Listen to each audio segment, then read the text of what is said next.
धीर्धेनं श्रवणपटे यतिवरा महावाक्य जनार्दन सच्चिदानंदत्वं शरणं ब्रजेश।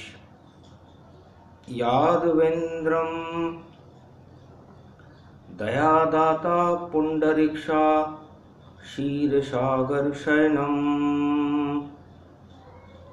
कमलनयनं नमस्तुते नमामि श्रीहरि।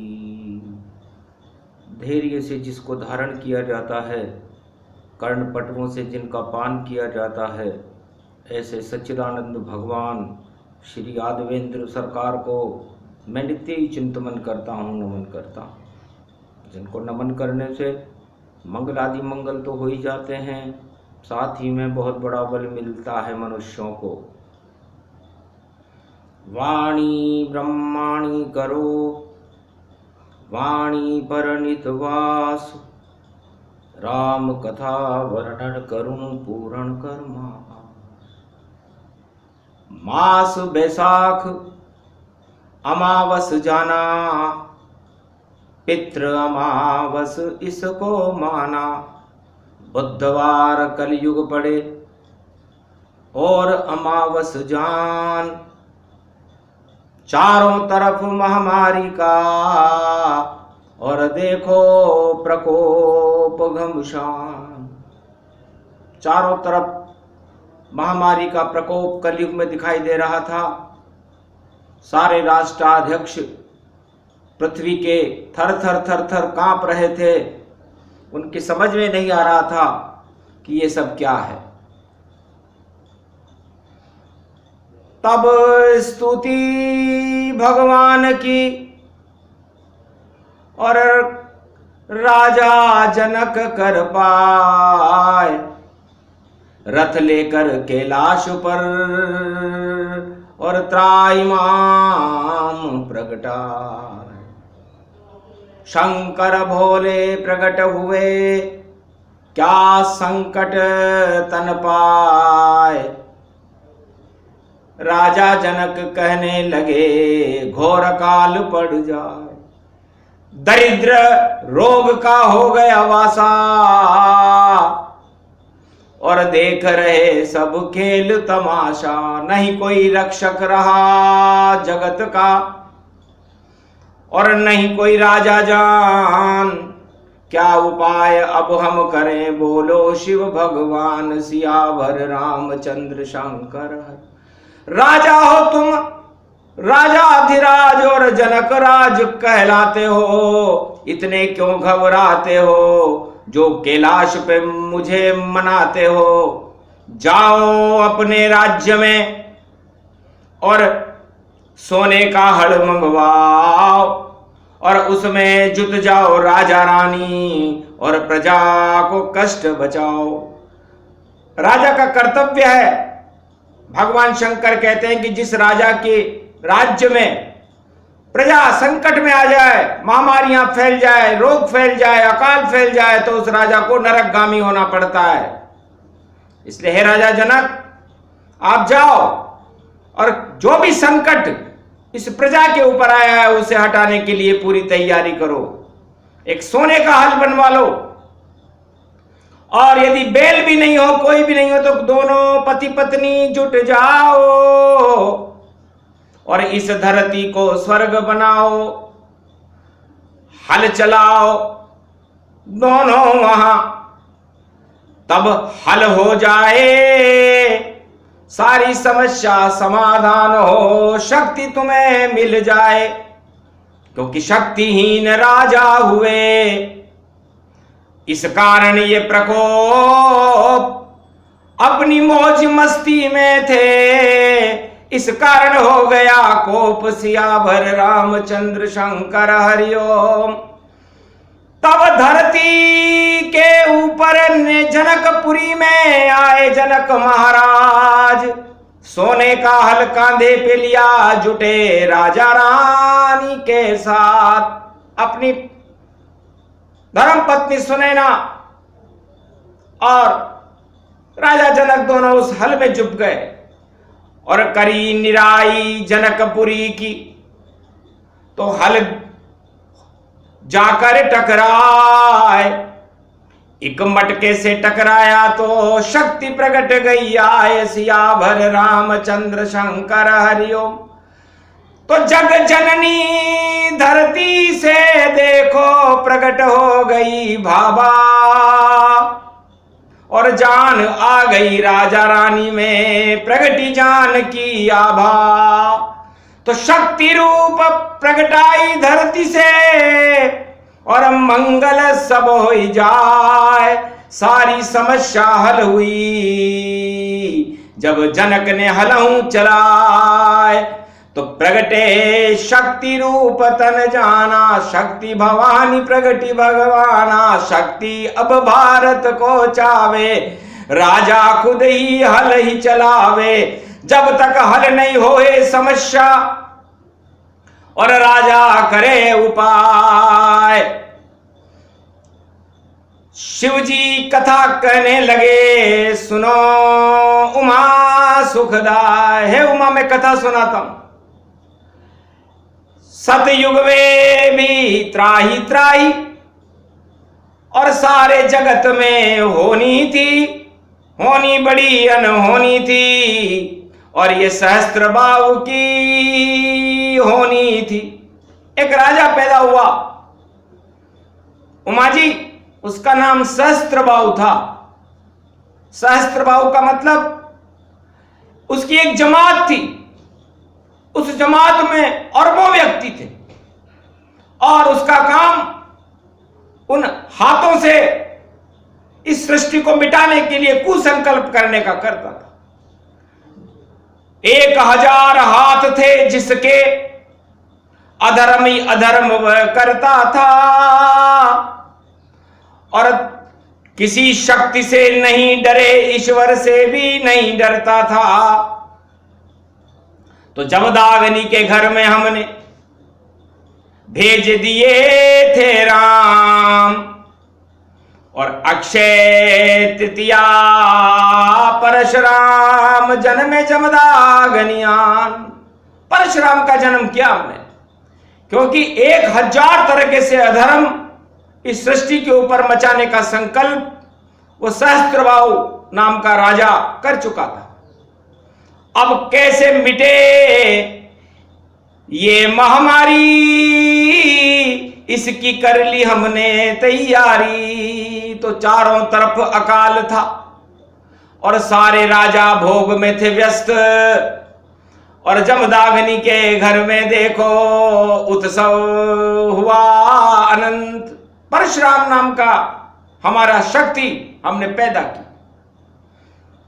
परशुराम का मतलब होता है, पर का मतलब होता है जो परमात्मा के रहस्य को जानता हो। प का मतलब वो परमात्मा से है, र का मतलब उसको रहस्य को जानने वाला, और शु का मतलब उस रहस्य को जान करके शुभ काम करने वाला, और राम को कि अमृत को टपकाने वाला बालक परशुराम पैदा हुआ।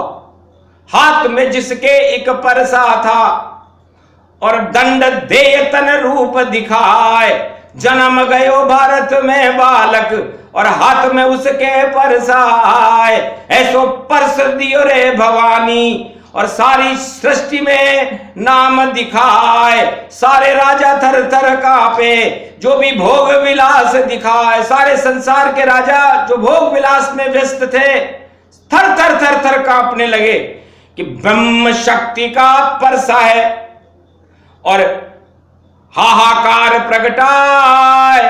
भोग ही भोग हो रहे जगत में, और कोई नहीं है बचाए। आप लोगों को कोई बचाने वाला नहीं है, न राजा बचेगा न प्रजा बचेगी। महामारियां फैल रही है, रोग फैल रहे हैं, अकाल फैल रहा है। इसलिए सबको ब्राह्मण बनाऊंगा, करी प्रतिज्ञा जाए। हाथ में मेरे फरसाए और ब्रह्म शक्ति प्रगटाए। तो जनक जी ने तो सीता जी का प्रागट्य किया, और परशुराम ने ब्रह्म शक्ति का प्रागट्य कर दिया कि जब सब बन जाए ब्राह्मण, तो नाम जपे गुणगान। अरे हरि का जब गुणगान हो तो प्रगटे इससे सबसे पहले सारी सृष्टि को ब्राह्मण बना देना चाहिए। तो दी चुनौती राजाओं को, दूंगा सिर को काट, जो नहीं बनोगे ब्राह्मण नहीं लो हरि का नाम लो और ब्राह्मण बन जाओ, वरना मेरा दंड तुम्हारी गर्दन पर चलेगा। 21 बार क्षत्रिय विहीन सारी पृथ्वी कर दीनी थी, ऐसी शक्ति थी परशुराम जिसने भक्ति भर दीनी थी। तो सारा विश्व ही ब्राह्मण हो गया और पढ़ गए वेद पुराण, घर घर में होने लगा ईश्वर नाम का ध्यान। सारे संसार में सारे राजाओं ने यज्ञोपवीत धारण कर लिया और ब्राह्मण हो गए। जब पलने में परशुराम झूल रहे थे तो पैदा होते ही उनकी दृष्टि गेहूं के दाने को पड़ी। तब कहा माता से, क्या है ये दाना मुझे दिखाओ तुम। तब बोली, ये गेहूं की बाली है, इसको खिलौना समझ के हिलाओ तुम। तो हाथ खिलौना ले लिया, गेहूं वाली जान, अरे आशा पाला अन्नपूर्णा दुर्गा शक्ति भगवान। तो आशा पाला अन्नपूर्णा दुर्गा पैदा हुई। तो अक्षय तृतीया पर गेहूं, नया गेहूं पैदा हो जाता है। तो भारत और सारे ही जगत में भर गए अन्न धन भंडार। और परशुराम का जन्म था, अन्नपूर्णा साकार। तो अकाल नाम की कोई वस्तु रही नहीं, भुखमरी नहीं रही। यह था भगवान परशुराम का जन्म। तो परहित सरिस धर्म नहीं भाई, पर पीड़ा सम नहीं अधमाई। तब तुलसीदास जी को यह चौपाई अंकित करनी पड़ी थी कलयुग में कि परहित कर रहा परशुराम, सारे ही ब्राह्मण बने हुए।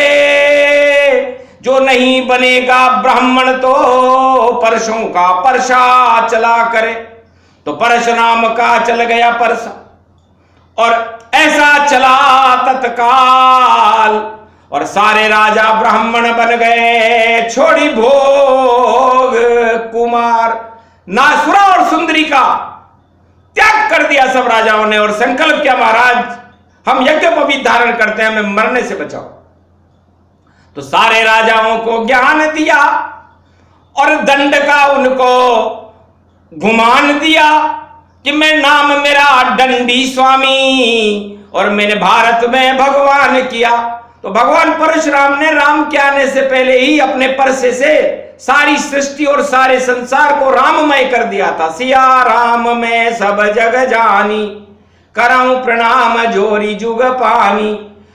एक नाम भव सिंधु सुखाई, और राम नाम सब लो जगताई। सारे जगत में राम नाम का गुंजायमान होने लगा। वो थे परशुराम। बैसाख मास की दोज के चंद्रमा थे, अमृत टपका जन्म पर, और था बैसाख का मास। नहीं कोई जलधारा थी और नहीं कोई तनवास। तो सारे भोग और कुकर्मों को मिटाने के बाद सबसे पहले सहस्त्रबाहु नाम का राजा, जो सारे संसार में त्राईमाम करके अपनी जमात बना करके सारे संसार को दुख दे रहा था, तो काट कतरनी परसे से और काट दिए सब हाथ सहस्त्रबाहु के चरणों में। और परशुराम के चरणों में खाई सहस्त्रबाहु ने मात। सहस्त्रबाहु मात खा गया, थर थर कांपने लग गया। अरे कट गए मेरे हाथ, अरे परशुराम परशा मत चलाओ, मेरी मौत हो जात। धड़ से गर्दन खड़ाऊं उड़ाई, सहस्त्रबाहु को स्वर्ग पठाई। बहुत किए कुकर्म तेने, अब होगा तेरा नाश। भारत जैसी भूमि में और सहस्त्रबाहु का नाश। सहस्त्रबाहु नाम के राक्षस को नष्ट कर दिया, जो सहस्त्र तरीके से भुजाओं से कुकर्म करने में व्यस्त था। तो ऐसी शक्ति थी परशुराम, जिसने ब्रह्म तेज को पैदा किया। तो ब्रह्म तेज पैदा करो, महामारी दूर भग जाएगी। ये तो खरबुद्धि जैसी है, खरबूजे में बंद हो जाएगी। तब एक खरबूजा गुड़क करके परशुराम जी के सामने आ गया। चंद्रमा की लकीरें बनी हुई थी उसके ऊपर, और दोज का चंद्रमा भगवान परशुराम बने हुए थे। उन्होंने कहा, कौन है तू, आया कहां से, और क्या मांगे वरदान।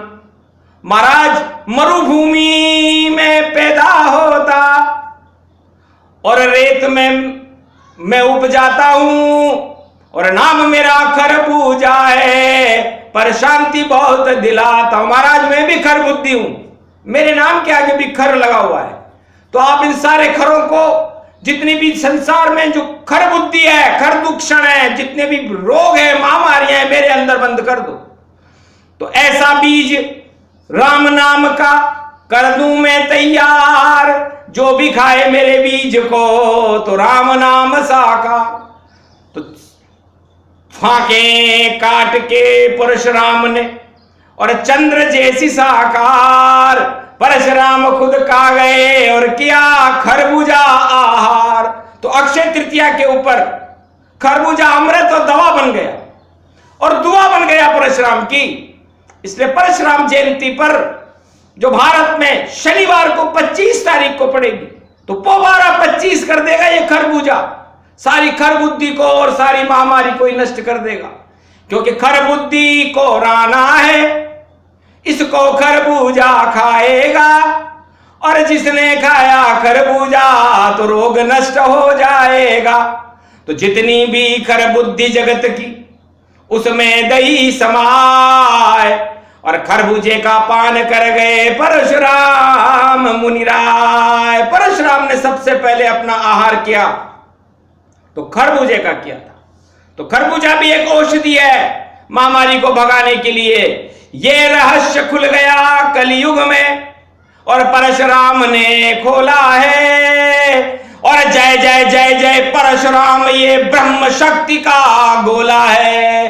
तो ब्रह्म शक्ति जिस तरह खरबूजा होता है, उसमें 16 लकीरें होती है, तो 16 कला अवतार भगवान श्री कृष्ण का है। और श्री कृष्ण चंद्रमा के वंश में है, और चंद्रमा में अमृत टपकता है, और दोज का चंद्रमा भी जो भगवान महादेव के माथे पर रहता है, खरबूजे की फाक की तरह रहता है। तो अमृत इसको मानिए, करो खरबूजा पान। और आगे जब आए परशुराम जयंती, तो करो राम गुणगान। तो राम नाम सबसे बड़ा, और यही दवाई जान। और जितने भी खरबुद्धि हैं वो हो जाए शमशान। तो इस महामारी को हटाने के लिए परशुराम ने अपना परसा उठा लिया है। यह पहला प्रसंग पूरा हुआ। आगे का प्रसंग अभी सुनाएंगे, क्योंकि अभी तो चल रहा अनुष्ठान, पर मध्य में प्रसंग सुनाया है। क्योंकि संकट में है सारी सृष्टि, इसलिए परशुराम खुद आया है। तो परशुराम जी आ गए अब भारत के माय, ब्रह्म तेज उनका पड़े तो महामारी मर जाए। ये प्रसंग जो भी सुने और महामारी नश जाए। परशुराम के सामने कोरोना टिक नहीं पाए। जय श्री राम, जय भगवान, भारत माता की जय।